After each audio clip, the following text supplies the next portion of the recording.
And good morning, welcome back everybody. So today, per a student request, we are doing a strudel. And traditionally strudel is made with apples, but it can actually be made with quite a number of different related fruit, such as pears, that have the high fiber content, hold together well. Any of the ones that you can use for in a fruit pie can generally be used also for a strudel. Traditionally, it is done with apples, and it is a German, Austro-Hungarian, North Middle Europe dessert and goes back for generations. So today we are going to be doing a traditional apple strudel. We're going to be doing it with Granny Smith apples. You've got a nice tartness, not as tart as some of your other green apples, but especially this time of year. Spring, they're going to be a little bit less tart because they're going to have come from across the world. So the sugar content's not going to be quite as high as we're used to around this area in Northern Virginia. When we get Granny Smiths right off the tree, they can be super, super tart, which I actually love, especially with a little peanut butter. I know, don't knock me. That's the way I like it. All right. So you need 4 Granny Smiths to start with. And we're going to make the filling for the strudel first. Then we're going to take the dough out, work the dough, put everything together, and I'll show you how to put it together. So you need 4 of these apples, and the first thing you need to do is peel them. After peeling them, you're going to core them, slice them, and then dice them into little pieces. So I cheated a little bit and got some apples started. I did 3 of the apples already, just to save us time on the video. You'll notice that they're floating in water. And that water actually has some lemon juice in it.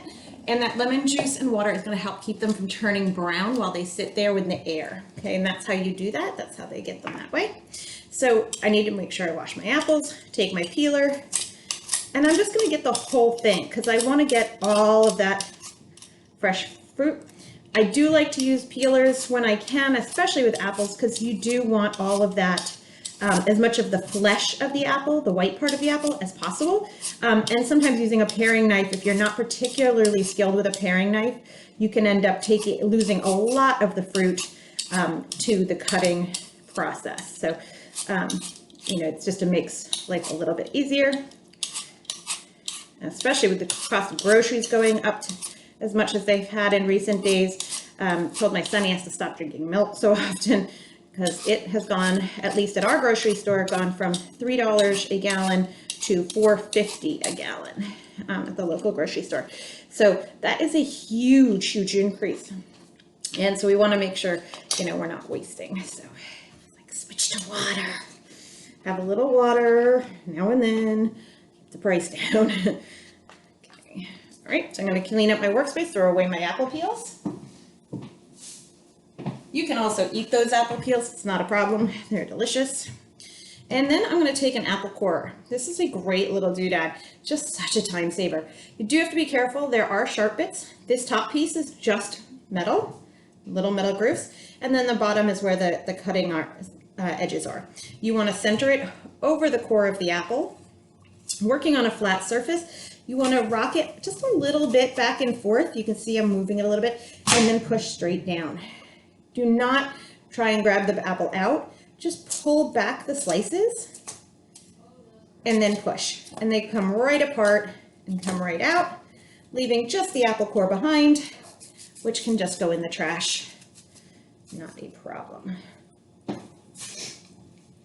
Okay, so that is the point I'm at for all of my other apples as well. Need to then make sure that there are no seeds left, that those center pieces are out. Usually you get, all of it, but every once in a while you get a piece. And then we're going to just chop them into a small dice. And with apples, that's a weird word because dice is a square, and you don't really ever get a square with an apple. But you can see just nice, even, in this case, little triangles. Okay.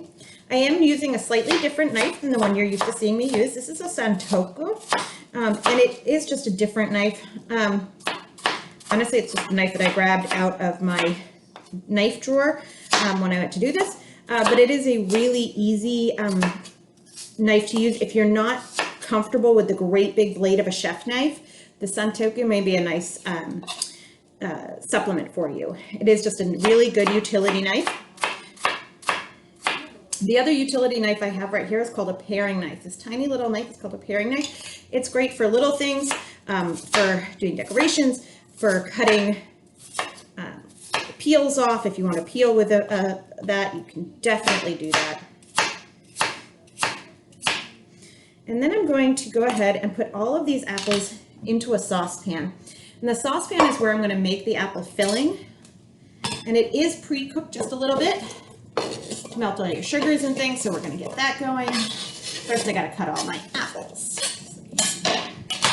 Just stick with me just a minute while we cut some apples.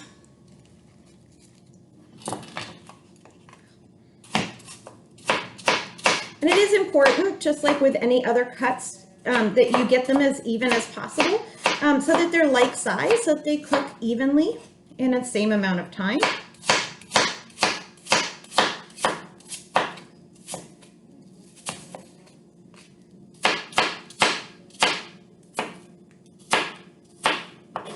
And you can see I'm holding my knife with my thumb on the blade and my finger curled around, just like any other chef's knife.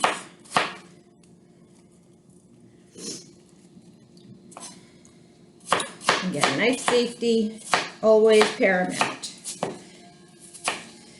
Now, some of you ask me how often I sharpen my knives. I sharpen them every time I use them. And that's just really good habit to be in, because it means your knives are nice and sharp, that they're not getting rusted, they're not getting dull from misuse or disuse. And it means that when you pull them out to use them, they're always going to be nice and sharp. Okay? And sharp knives are much safer than the dull ones, so we want to always make sure we keep our knives sharp.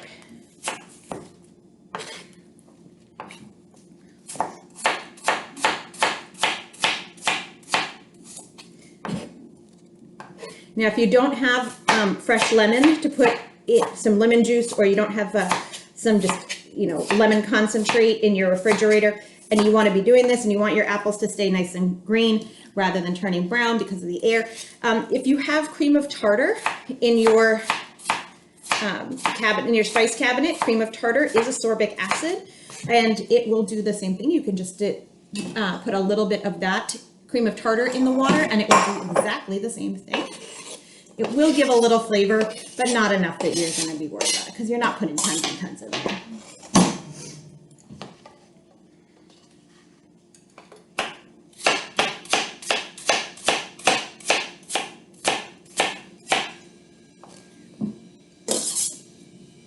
Of course, I washed my counters before I started, especially in these days. I mean, we always want to be using safety and sanitation, but in these days, with the world doing what it's doing on all the issues, practicing social distancing, doing your part, washing your hands, making sure that you are always disinfecting all your surfaces on a regular,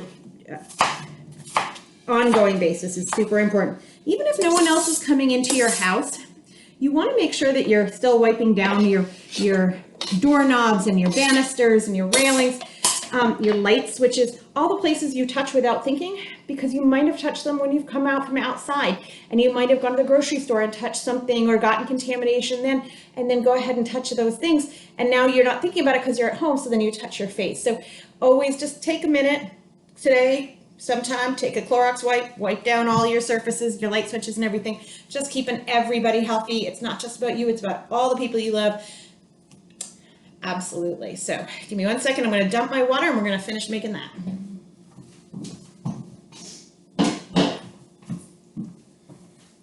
Again, I'm cleaning as I go. I want to move things out of the way that I don't need at the moment. And at this point, I'm done with my cutting board, so I can move my cutting board and my knives out of the way.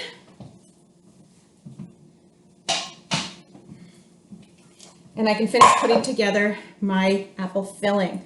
So, in addition to those beautiful cut apples, we are going to, and you have your copy of your recipe, and it's also in the description of the video, we're going to put a cup of sugar, 2 tablespoons of unsalted butter, 2 tablespoons of cornstarch, a teaspoon of cinnamon, some nutmeg, some salt, and some water. And we're going to start, and then we're going to cook this, and we're going to get it sort of like an apple pie yumminess. It's going to fill the whole house. That's really cool. Forgot my sugar. Oh, sugar. Absolutely have to have my sugar. All right, so you need 1 cup of sugar. And that sounds like a lot, and this looks like a lot. This is actually a recipe that makes double this. It makes two. It's not just one strudel, it's actually two strudel being made in here. So when you make this recipe, if you want to only make half of it, then you're only gonna want one strudel. So just an FYI about what we've got going on. And I need some 2 tablespoons of unsalted butter. Again, here are my lines. I need 2 tablespoons. I don't have to scoop. I can just, this is 4 tablespoons. I can just cut this in half. That is close enough. Make sure you throw your paper away. I am going to add 2 tablespoons of cornstarch. So you might have heard me say in class that I don't like using cornstarch very much, and I don't. And the reason is what cornstarch does is it thickens up whatever you're cooking, which is great for making gravies. It's great for making pies when you want it to be and sticky and gooey. This does a great thing. But when I'm making a sauce, I want the flavor of the sauce to shine through, not the flavor of cornstarch, which is basically nothing. And so when I make a sauce, I just take the lid off and let the water evaporate, simmering that sauce for a long period. That water is evaporating, and what it's leaving behind is the pure flavor. Well, this doesn't have that ability because you're actually wrapping it up in a dough and then baking it. And if you don't add that cornstarch, what happens is the dough actually gets all mushy. And so we don't want that. This is artificially thickening it because we want to make sure it stays nice and thick. I could boil this for a lot longer, but I don't want my apples to be soggy and I don't want my filling to be mushy. So 2 tablespoons cornstarch. With cornstarch, one of the things you have to know is if you're going to thicken a sauce with cornstarch or you're going to thicken a hot something with cornstarch, make sure that you add the cornstarch to cold water first. Cold water, cold milk, or cold liquid. Then whisk it up and then add it into the hot. Because what will happen is if you just add the cornstarch directly into hot, it just seizes. It just goes and you get this big ball of ick. So you want to make sure you're mixing it with some cold and then pouring it into the hot, and that way it actually melts the two together and then you don't end up with the seasoning. So if you've ever made that mistake, that's what happened, okay? If you ever had like clumps of cornstarch in your gravy and you couldn't figure out why, you didn't whisk it with some cold water first. Little trick for Thanksgiving. I need 1 teaspoon of cinnamon.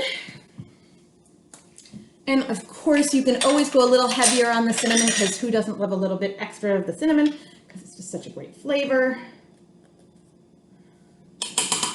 And you need some nutmeg. We're back to nutmeg. We used nutmeg earlier in these videos. And so you know about the grater, and we're gonna grate that nutmeg. You need about 1/4 teaspoon, so it's gonna take a couple minutes, but it is this beautiful, beautiful scent. Making sure you keep your fingers out of the way.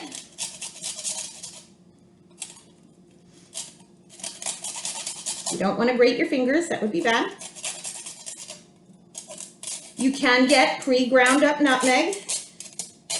I don't bother because I love the smell. And I think that freshly grated nutmeg just works better. And just it has so much more flavor. It's so pretty, look at that, do you see? See those little lines? That's so beautiful to me. So, yeah. And you miss out on that with the pre-ground stuff.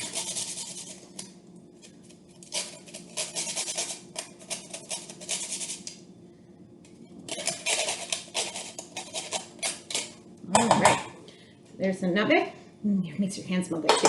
All right, and then I need a 1/2 teaspoon of salt.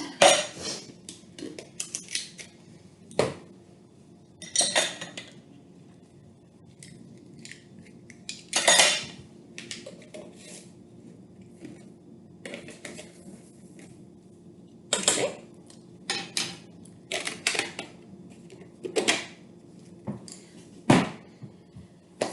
And I need a 1/4 cup of water.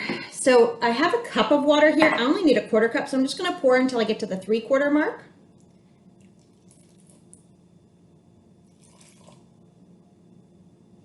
There we go.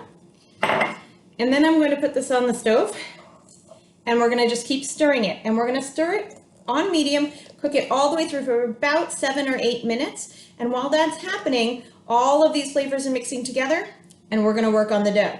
So I'm gonna put this over on my stove, and then we're gonna get the dough out, and I'll show you how to do that part. I'm gonna take a spoon, go ahead and mix this all up.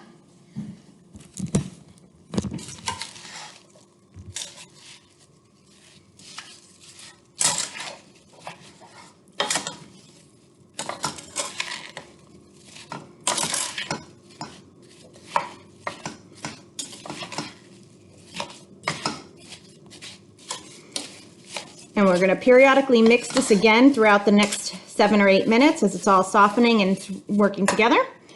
So we'll be back to that in just a second.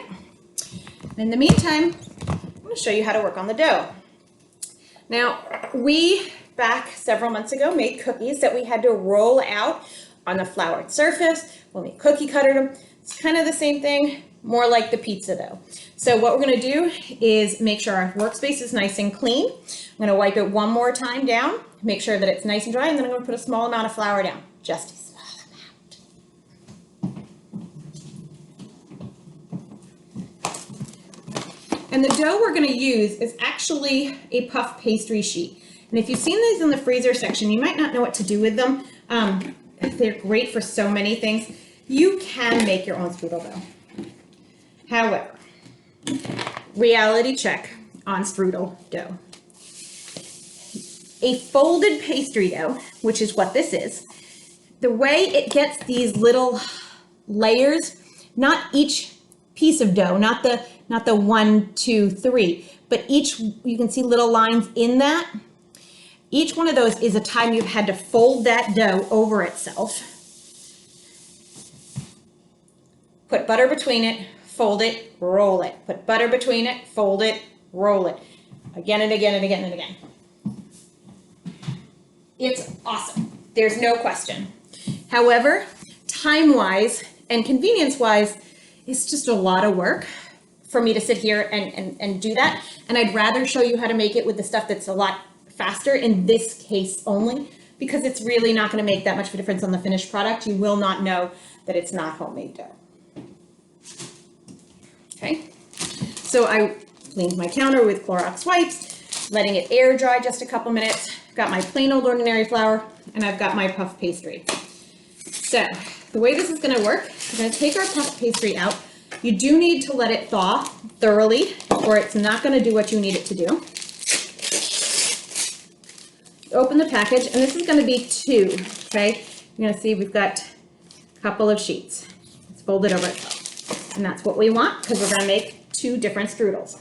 I've preheated my oven to 375 degrees. And my apple mixture, I'm going to keep stirring it. And I'm cooking it on medium until all of the apples are softened, all of the sugars are melted, all of the flavors are combined, and the sauce itself has started to thicken. And I'll show you what that looks like in a few minutes when it gets a little bit closer to that point. Butter hasn't even melted yet, so we're still waiting on that. Okay. Take a small amount of flour. That's it. That's all I need. I can always get more. And a rolling pin. Always important that you flour your rolling pin as well. I'm going to take my dough, one sheet, and I'm going to roll this out to about right now it's about a 10 by 10 square, and I want it to be about maybe 15 by 15, okay? I want it to just get a little longer.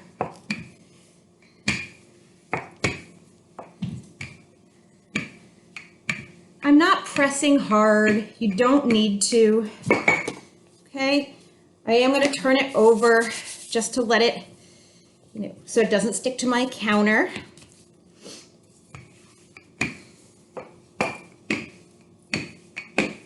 And I'm just making it about 1.5 times the length that it was before, okay?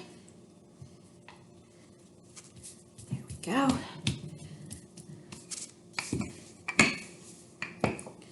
All right. Stir up my apple mixture again.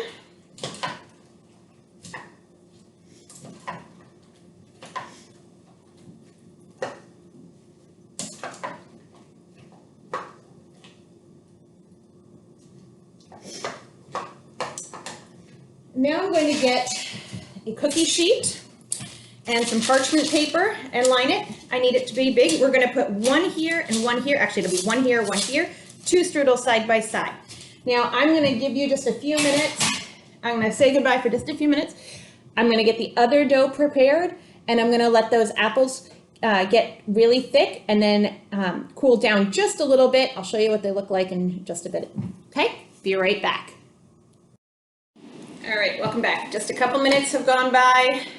Just rolled out the second dough and pulled those apples, which are now all gooey. You can see, and the sauce has thickened up beautifully. I am letting steam escape. That does two things. It helps it thicken up. It also helps it cool down faster because you're gonna have to touch this in a couple minutes and you don't wanna burn yourself. And the sugar in there, it's basically formed a cinnamon caramel and it's gonna hurt, okay? So what I'm going to do is I'm gonna take that paring knife that we discussed earlier and I'm gonna make slits here.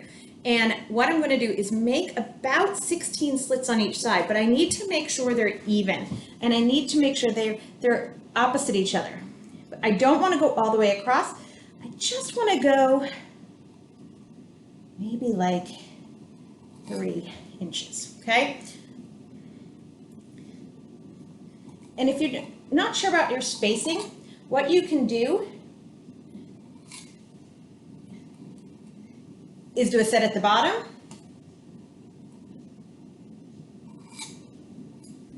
do a set in the middle,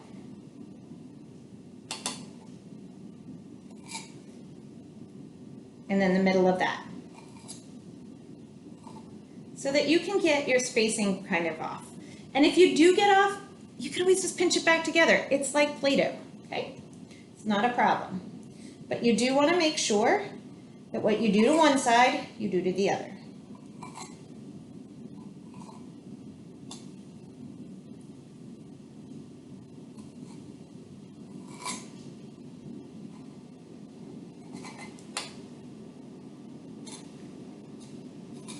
And the center section where there's nothing, where there's no cuts, and I'll show it to you in just a second, that is where we're going to put that apple filling. You're going to see why. So hold the computer up so you can see all the little slits. And you see there's a center section with nothing, no cuts, does not go all the way through. That's where we're going to lay this apple filling all the way down there, and then we're going to braid it. And I'm going to zero in right on this so you can see it more easily.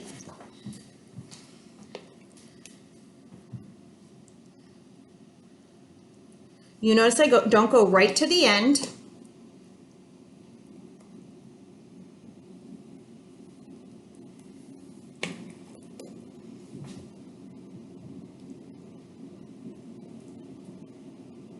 I'll show you why. Now you can do this with a couple of variations. You can add walnuts, pecans, or pecans, depending on where you're from, or raisins or dried cherries. All of those are completely authentic additives to a strudel. I'm gonna take some golden raisins and I'm just gonna put them down the center on top, just as an added interesting on that bite. So now what I'm gonna do is I'm gonna fold up this little edge and over and over, okay? And I'm just going to keep doing that. I do one side and then the other. One side and then the other.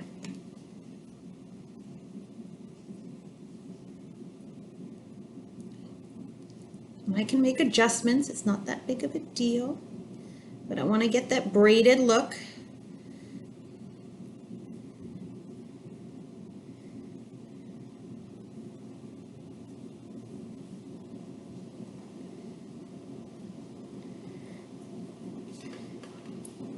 okay? I now need to move this onto my board, which is actually the hardest part of this whole recipe, but it's not that hard if you follow a few little steps. And of course moved my, hold on. I forgot we used our turners earlier when I was cooking for my family. So put my pan here. And the biggest part about this is do it fast.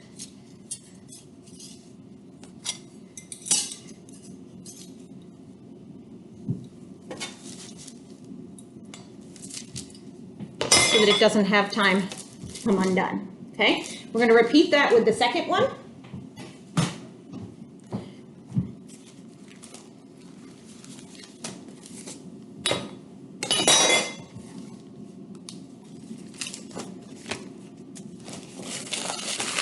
Clean up a little bit of the goo. Not that it's a bad thing, but it just makes my job a little easier. Okay. I'm going to repeat that same process with the cuts.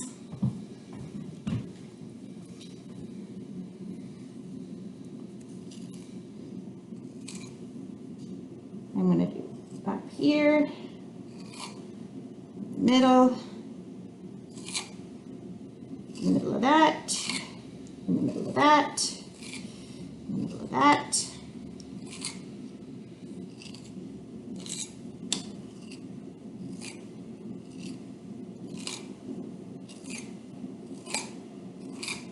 And then between each of those.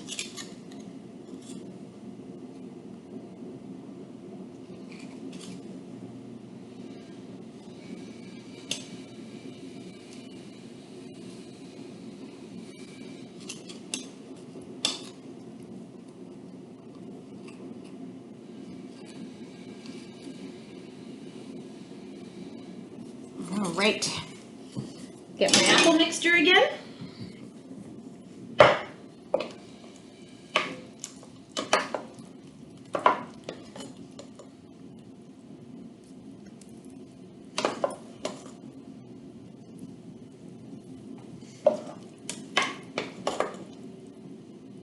If you do have a little bit of extra apple mixture that didn't fit into your strudels, don't worry about it. It tastes amazing over vanilla ice cream. It's sort of an apple pie without the pie. And in fact, if you have somebody who can't have gluten, that would be a great way for them to share in this experience. So I'm going to fold up and over and over.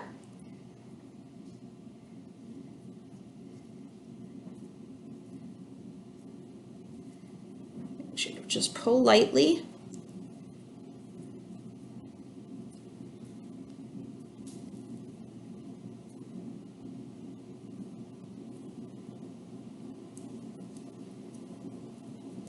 If you've ever been to a bakery and you've seen this braid and you wondered how it was done, you now know. It's really a lot easier than you think it is. Okay. Get my pan.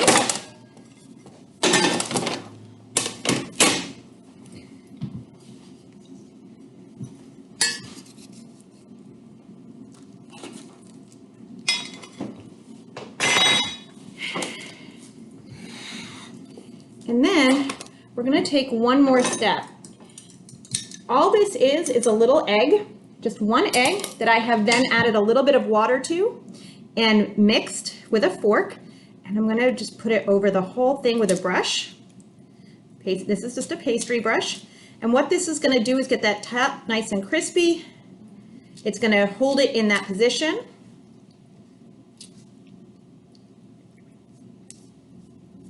And this is what's called an egg wash. It's not a very imaginative name, but it is what it is.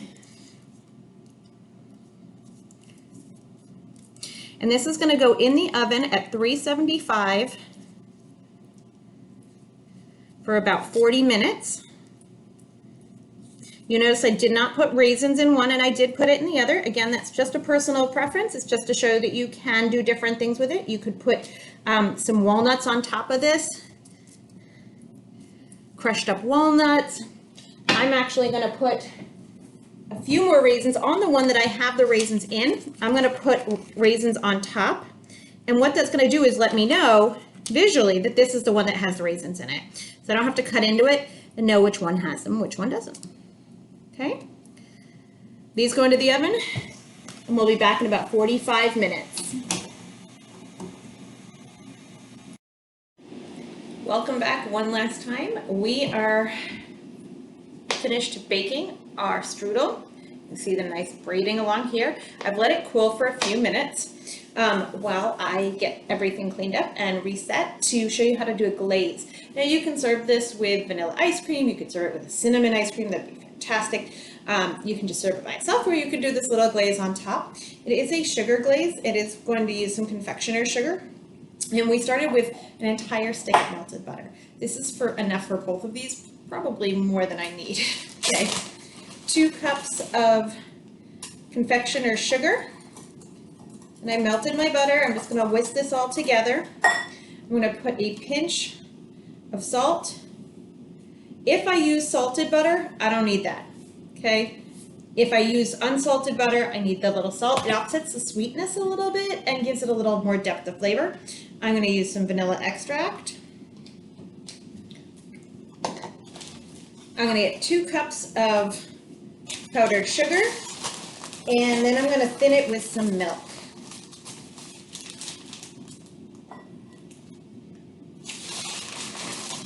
And this is one of those, the recipe is, but you can fudge it a little bit in terms of, like, if it's really hot out and dry, you're going to need more milk and less sugar. If it's really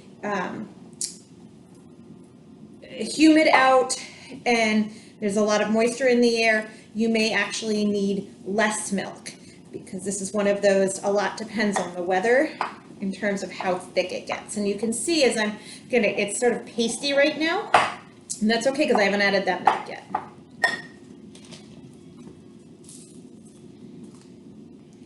I need about 3 tablespoons, and there are about 16 tablespoons in a cup. There are 16 tablespoons in a cup.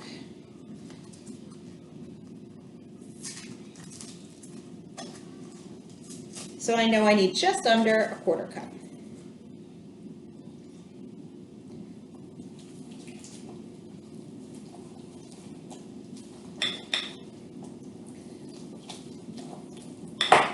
You can see just the process of mixing it around. It starts to become more creamy. Do that milk. I want to make sure I whisk hard so that I break up any clumps of that sugar. And I want it just thin enough to drizzle, but thick enough to stay in place once it hits that warm pie. So if I can go like this and I get a nice even drizzle from the edge, that's what I'm looking for. So I just need a little bit more milk. If it were really watery, you just add a little bit more sugar.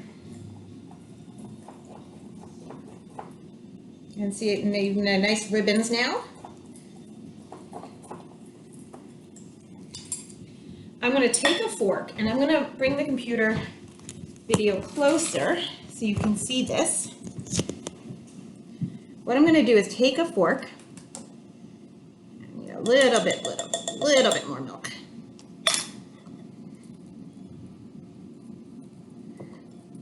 Because when I pull up that fork, it should come a little bit more.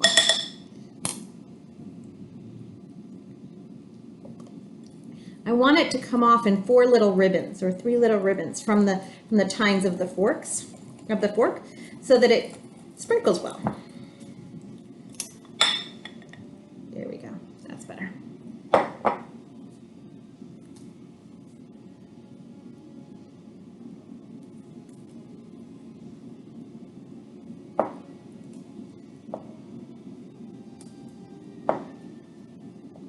And you'll see it melts a little bit as it hits this. It's because it's really warm still.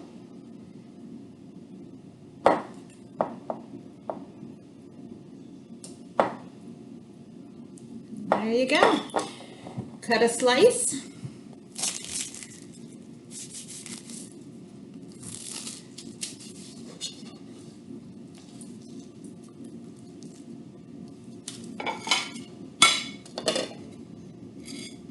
And dessert is served.